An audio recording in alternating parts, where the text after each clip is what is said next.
إن الحمد لله نحمده ونستعينه ونستغفره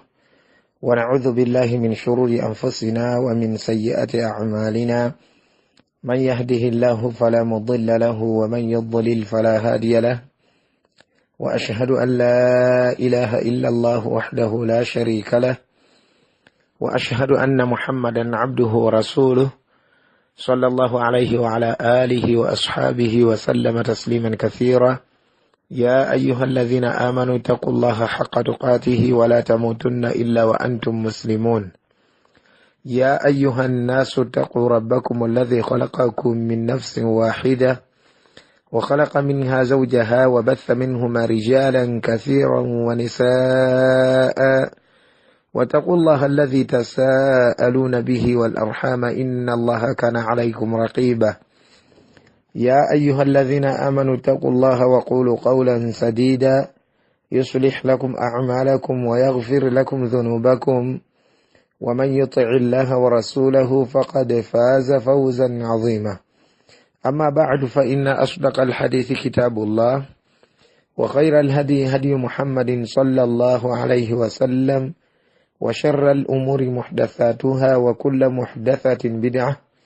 وكل بدعة ضلالة وكل ضلالة في النار. أبرغان ببتي والسلام عليكم ورحمة الله وبركاته. أسعد الله أوقاتكم بكل خير وحياكم الله وبياكم وجعل الجنة مثوانا ومثواكم. تكم يونا تابرغان بارك الله فيكم نومسم وفي ogukwatanako nejjana ya Allah subhanahu wa ta'ala omulundi ogwayita mu lekcha yaffe eyokusatu twali tulaba ensonga ezennya zemujjukira obulungi ezikola okukkiriza ejjana ya Allah subhanahu wa ta'ala n'omuliro gwe wa barakallahu fikum. naye muzo twalabiramu ensonga ndoza yali yakuna egamba nti al-i'tiqadu al-jazim okukkiriza okwannama ddala okutali mu kubuusabuusa kwonna bi anna al-janna wan-nar nti mazima ejjana ya Allah tabaraka wa ta'ala n'omuliro gwe makhluqatani bitonde byombiriri mawjudatani al-an weebiri olwaleero era twalaba obujulizi obumu ku bwo obulaga ekyo. wabula waliwo ekibinja ekyabula, ekibinja ekyo nga kyeky'abantu abayitibwa al-mu'tazila. abantu abayitibwa al-mu'tazila okiwulidde ekibinja kyabula kirina zallat enserera mpitirivu nnyo mu aqida era kirina obubuze obw'amaanyi mu bwo nga mwe muli obubuze obugamba nti ejjana ya Allah tabaraka wa ta'ala n'omuliro gwe tebiriiwo olwaleero. bagamba nti ejjana ya Allah tabaraka wa ta'ala n'omuliro gwe tebiriiwo olwaleero, amakulu tebinnatondebwa era nga balina obujulizi bubeesembesa nga obujulizi muka Firawuna bwe yasaba Allah subhanahu wa ta'ala n'amugamba nti rabbi bni li indaka baytan fil janna, rabbi bni li indaka baytan fil janna, mukama wange nkusaba onzimbire ennyumba mu jjana. kakati nga bagamba nti dallat ala anna aljanna mbweyo aya eraga mbwejjana ya Allah tabaraka wa ta'ala ghayra mawjud al'an au ghayra mawjuda al'an, mbuteriiwo olwaleero. mbwejjana ya Allah subhanahu wa ta'ala teriiwo olwaleero era nga bagamba nti walau kanat mawjuda, singa ejjana ya Allah tabaraka wa ta'ala ebaddewo olwaleero lama kana lihadha ad-du'a fa'ida, mbu edduwa eyo yandibadde teriimu mugaso gwonna. tebakoma okwo beesembesa ekigambo ky'omubaka Muhammadin sallallahu alaihi wasallam ekigamba nti man bana lillahi masjidan, omuntu azimbira Allah omuzikiti oba azimba ku lwa Allah subhanahu wa ta'ala omuzikiti, bana Allahu lahu baytan fil janna, mbu Allah amuzimbira ennyumba mu jjana. eyo hadithi yambaka ntuufu nga muttafaqun alayhi eri mu Bukhari ne Muslimu. kati bagamba nti wayadullu ala annaha ma'duma al'an, mbu eyo hadithi eraga mbu ejjana olwaleero teriiwo. falau kanat mawjuda al'an, singa olwaleero weeri lama kana fi bina'il masajidi faida mbu okuzimba emizikiti tekwandibaddemu mugaso. Tebakoma okwo besembesa obujulizi obulala bw'omubaka Muhammadin sallallahu alaihi wasallam obugamba nti man qala subhanallah wa bihamdihi, ti omuntu bw'agamba nti subhanallahi wa bihamdihi ghurisat lahu nakhlatun fil janna, asimbirwa omutende mu jjana, bamusimbira omutende mu jjana. Hadithi nga teriko mutawaana ntuufu eri mu Tirmidhi. Kakati nga bagamba nti law kanat mawjuda, ejjana ya Allah singa olwaleero weeri, lama kana lihadha dhikri faida, kwegamba lama kana lihadha dhikri faida, mbu dhikiri eyo yandibadde teriimu mugaso gwonna. Tebakoma okubesembesa ekigambo ky'omubaka Muhammadin sallallahu alaihi wasallam ekigamba nti obanga nabbi atunyumiza nti laqitu Ibrahima, nasisinkanye Ibrahimu alaihi salam lailata usriya bi, ekiro kye natwaliddwa waggulu. Faqala, nagamba nti ya Muhammad, owange Muhammad, iqra ala ummatika minni salam, abantu bo bantolere salam, wa akhbirhum, era obagambe nti anna aljanna tayyibatu turba, nti ejjana erina ettaka eddungi mwana wattu, wazibatul ma, amazzi gaayo mayitirivu kamala obukamazi gagimusa gakola gatya, wa annaha qay'anun, era ejjana eyo njereere nkalu, wa anna ghirasaha, nti mazima kwegamba ebisimbwamu ebisigibwamu subhanallah walhamdulillah wala ilaha illa Allah wallahu akbar. Wakiwulidde hadithi ntuufu eri mu Tirmidhi. Kakati nga bakomenti nga bagamba nti law kanat aljanna mawjuda, singa ejjana olwaleero ebaddewo, lama kana lihadha dhikri faida, eyo dhikiri yandibadde terina mugaso gwonna. Wakiwulidde, ezo bwe bumu ku bujulizi bwe beesembesa mbu nga balaga nti ejjana ya Allah subhanahu wa ta'ala olwaleero teriiwo, era Allah tannagitonda, ajja kutonda ntonde n'omuliro bwe gutyo. Naye mu kubaradda tugamba nti fa hadhihi al-adilla al-arba'a, obujulizi obwo bw'emirundi ena mutakhariba, busemberegana fi wajhi al-istidlal, mu kwesembesa nga bw'owulidde era bwe beesembesa, wa mutaqariba, era mu ngeri y'emu busemberegana fi raddi alayhim, mu kubaanukula. Kyovudala nti mu kubaanukula tugamba nti hadhihi nusus al-arba'a, obujulizi obwo bw'emirundi ena, wama jaa fi ma'naha, n'obwajjira mu layini eyo oba mu makulu agafaanaganako bwe gatyo, la tanfi wala tu'aridu wujuda aljanna al'ana, tebujjaawo era tebukoonagana na kigamba nti ejjana olwaleero weeri. Kaifa waqad akhbara Allahu azza wa jalla bidhalik wa akhbara bidhalika rasuluhu sallallahu alayhi wasallam, ate kisoboka kitya Allah tabaraka wa ta'ala yennyini yatubuulira n'omubaka n'atubuulira sallallahu alayhi wasallam nti weebiri. Wakiwulidde, bal wadakhalaha rasulu sallallahu alayhi wasallam, omubaka yagiyingira ejjana ye yennyini, yagiyingira alayhi salatu wassalam. Walaysa bayna nususi sharia tanaqudun, wakiwulidde, obujulizi bwa sharia bannange obutuufu tebulinaawo koonagana kwonna, wala tadwarubu, wala okubagana, nti ate bukoonaganye bukubaganye. Allah subhanahu wa ta'ala nga bwe yatugamba nti afala yatadabbaruna alquran,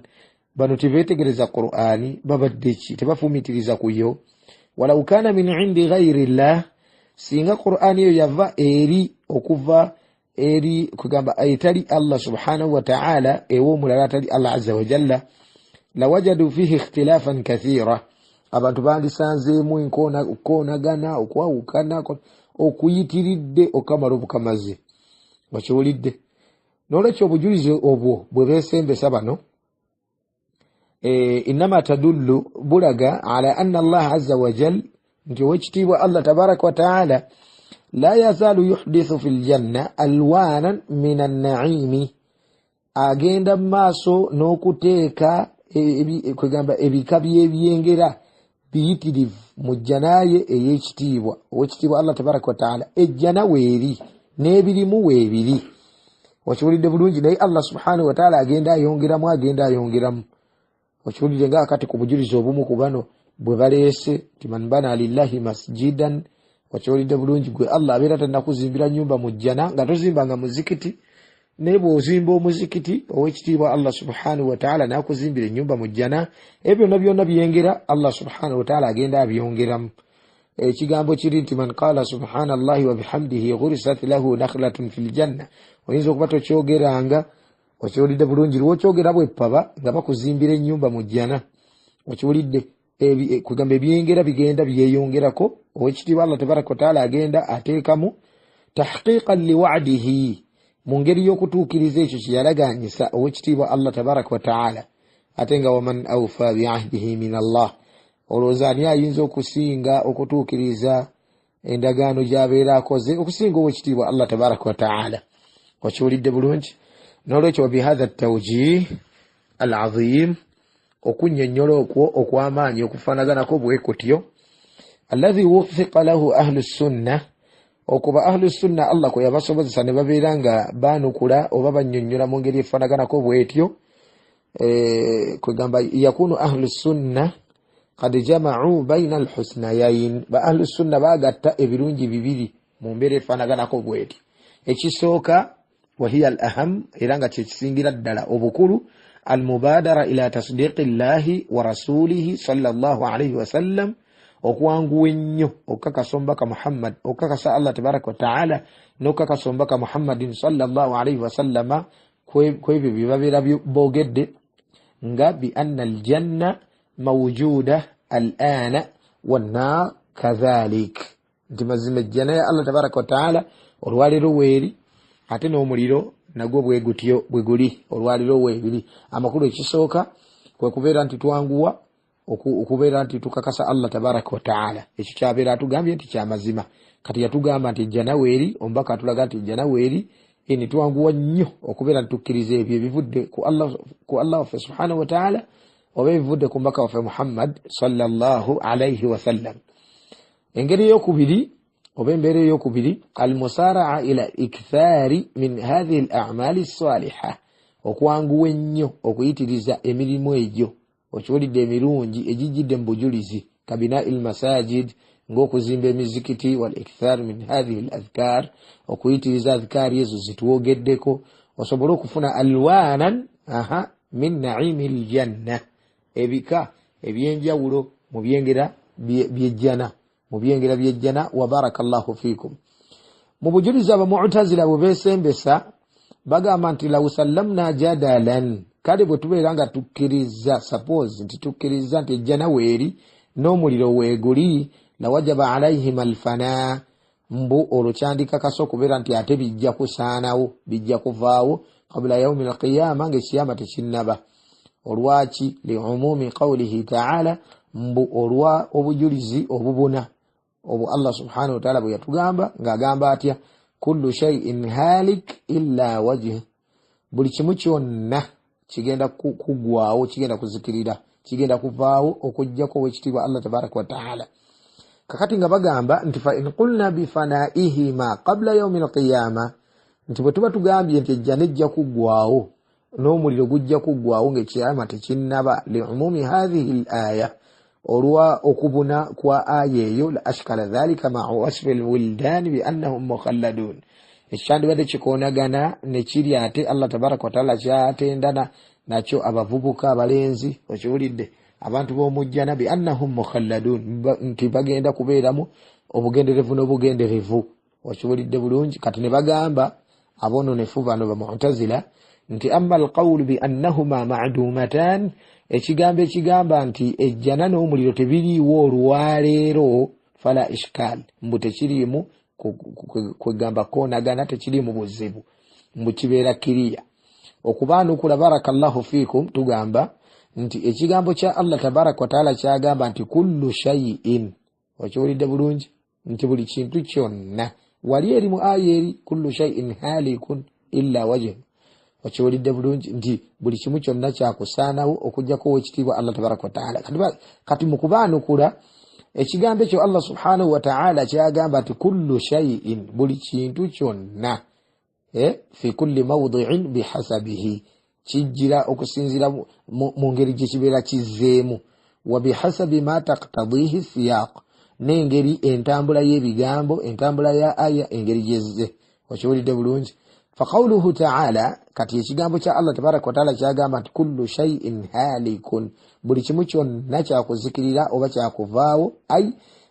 amakulu nti mimma kataba Allahu alayhi alhalak mwebyo Allah subhanahu wa ta'ala byawandiikako okubeera nti biggwaawo okubeera nti bivaawo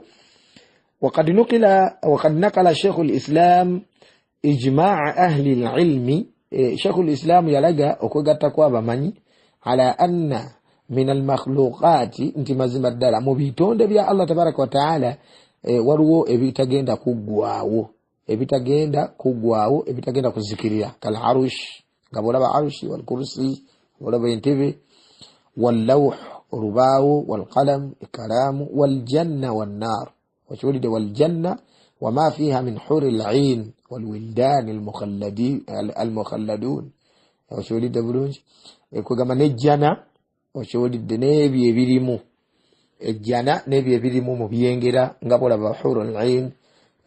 ngabola babana bavubuka bagenda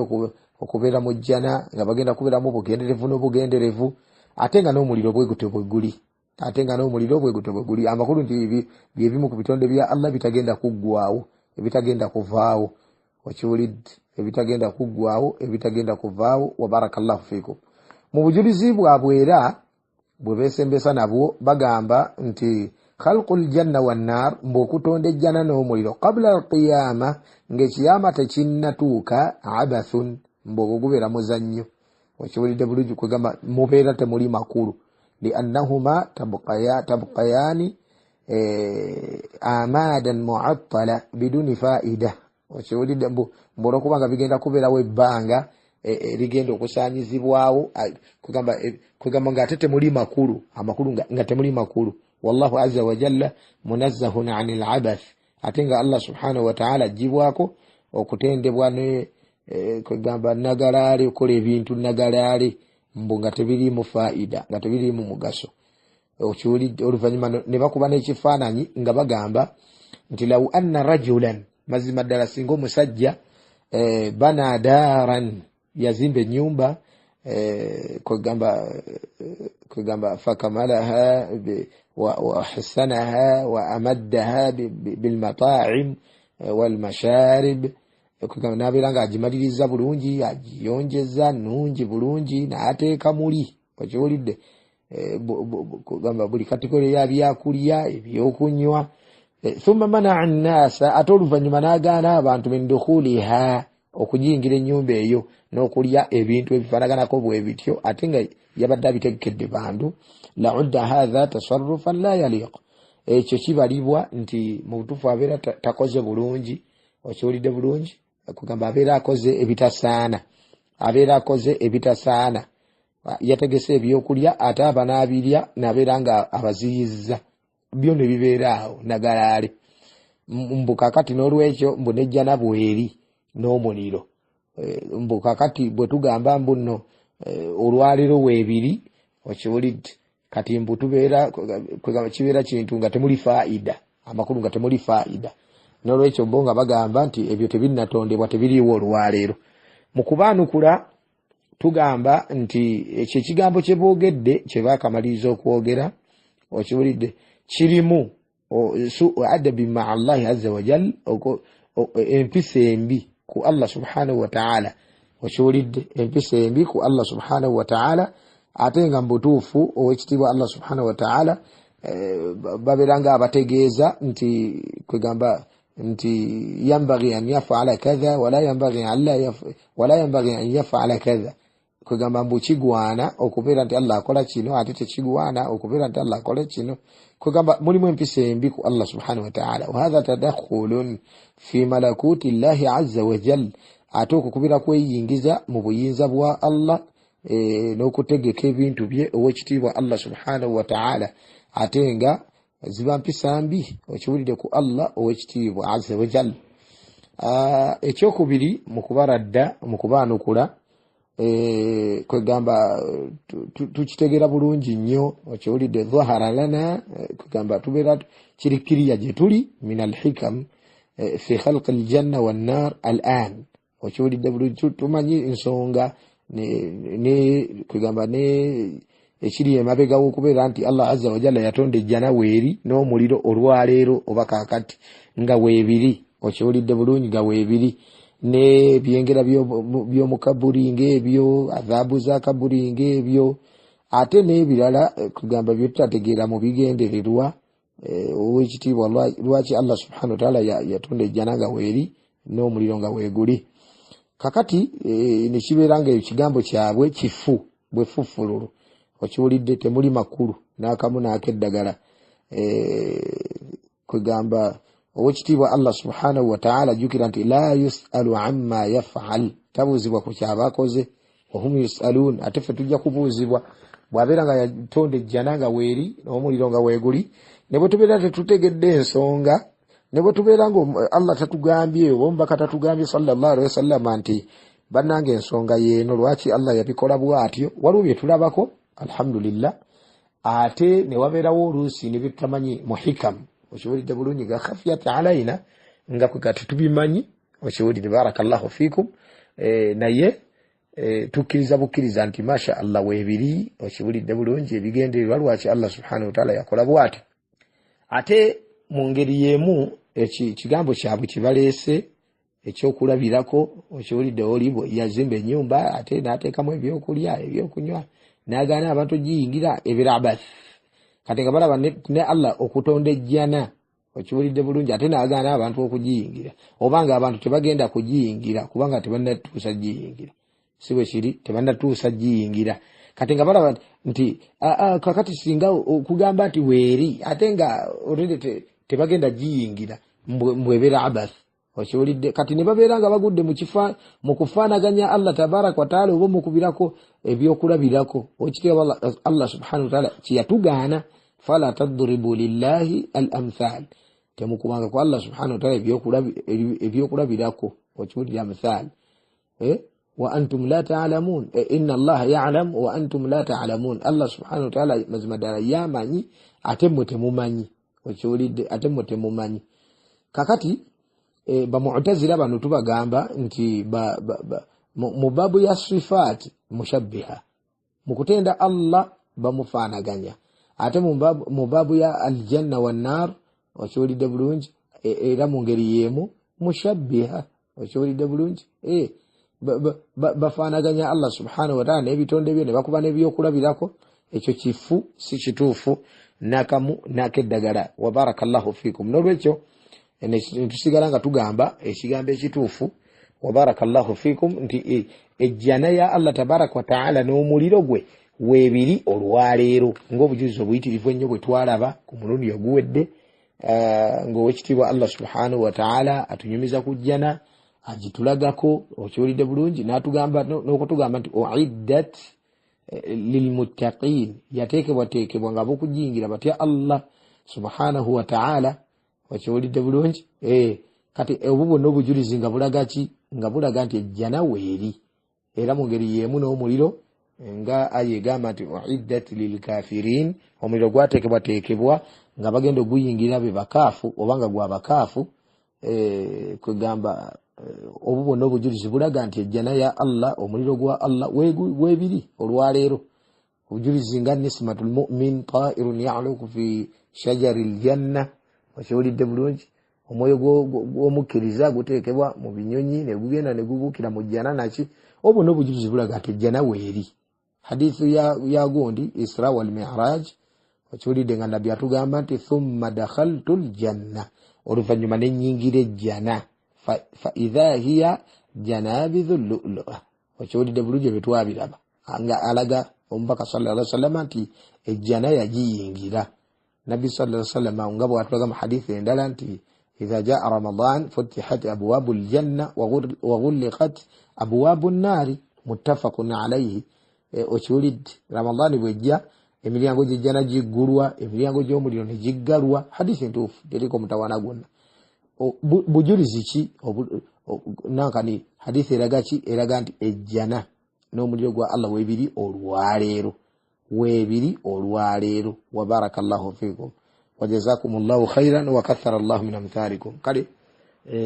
abantu ngabo babeera babuze okiwulidde, tetusaana kubeera ntubawuliriza, tetusaana kubeera ntukkiriza bye babeera boogedde oba bye babeera bagambye abadan n'akamu n'akeddagala. Akida yaffe entuufu omubaka sallallahu alaihi wasallam gye yatujjira nayo okuva ewa Allah subhanahu wa ta'ala eraga nti ejjana ya Allah tabaraka wa ta'ala n'omuliro webiri olwaleero wa barakallahu fikum. Subhanakallahumma bihamdika ashhadu an la ilaha illa anta astaghfiruka wa atubu ilayka. Wassalamu alaikum wa rahmatullahi wa barakatuh.